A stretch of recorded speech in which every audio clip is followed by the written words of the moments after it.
الحمدللہ والصلاة والسلام علی رسول اللہ اما بعد۔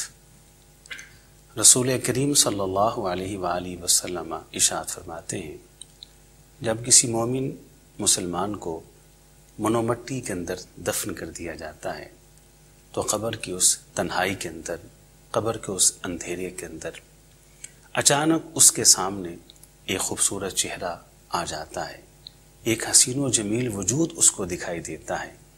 وہ حیران ہو جاتا ہے، قبر کی اس تنہائی کے اندر یہ وجود کہاں سے آیا ہے، یہ خوبصورت جسم کہاں سے آیا ہے؟ تو وہ سوال کرتا ہے کہ تو کون ہے؟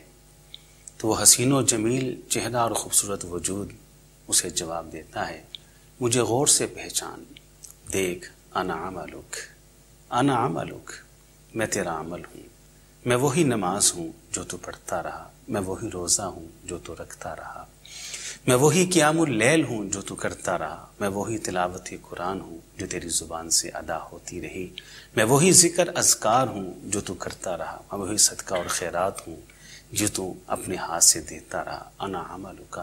تیرے تمام اعمال صالحہ کو اللہ نے آج مجھے یہ شکل دی ہے تاکہ اس قبر کی تنہائی کے اندر میں تیرا ساتھی بن جاؤں۔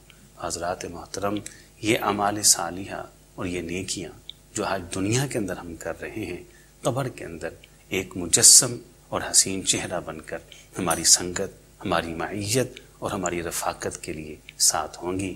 تو اللہ تعالیٰ اس کہنے والے کو بھی اور سب سننے والوں کو سمجھ کے عمل کی توفیق عطا فرمائے۔ وآخر دعوانا الحمدللہ رب العالمین۔